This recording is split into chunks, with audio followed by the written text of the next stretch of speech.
ভোর তখন ৪:৫৮। বেশিরভাগ মানুষই ছিলেন ঘুমিয়ে।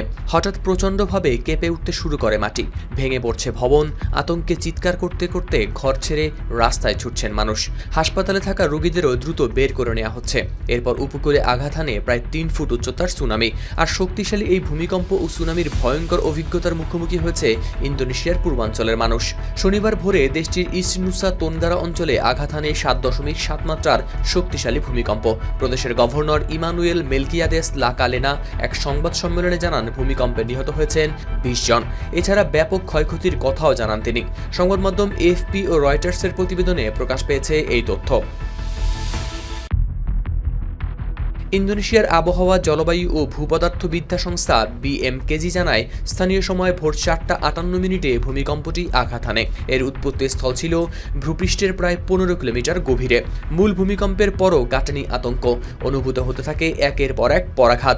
রাজধানী জাকার্তায় এক সংবাদ সম্মেলনে দুর্যোগ ব্যবস্থাপনা সংস্থার মুখপাত্র বার্টন সুয়ার পেলিতা পাঞ্জাইতান ও নিশ্চিত করেছেন এই তথ্য। ভূমিকম্পের পর ফ্লোরেস দ্বীপের কয়েকটি এলাকায় প্রায় ৩ ফুট উচ্চতার সুনামি আঘাত হানে। উপকূলীয় এলাকায় জারি করা হয় সুনামি সতর্কতা। প্রাণ বাঁচাতে বহু মানুষ দ্রুত নিচু এলাকা ছেড়ে উঁচু জায়গার দিকে ছুটতে শুরু করেন।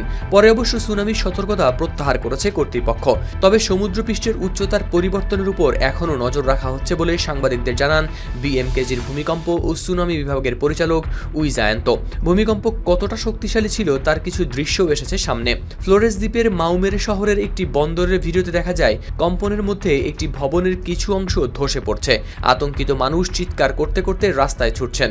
রয়টার্সও যাচাই করেছে এই ভিডিওটির অবস্থান। আরেকটি ভিডিওতে এন্দে এলাকার একটি হাসপাতাল থেকে রোগীদের দ্রুত বাইরে সরিয়ে নিতে দেখা গেছে। প্রথম দিকে দুর্যোগ ব্যবস্থাপনা কর্তৃপক্ষ জানিয়েছিল ২ জনের মৃত্যুর তথ্য। পরে ইস্ট নুসা তেনগারের গভর্নর জানান ৫ জন নিহতের কথা। তবে সর্বশেষ খবর অনুযায়ী নিহত হয়েছেন অন্তত ২০ জন। তবে ক্ষয়ক্ষতির পূর্ণ চিত্র এখনও পরিষ্কার নয়। বিভিন্ন এলাকা থেকে চলছে তথ্য সংগ্রহ, ফলে হতাহত ও ক্ষয়ক্ষতির সংখ্যা আরও পরিবর্তিত হতে পারে। হাওলাদার শামীম, RTV।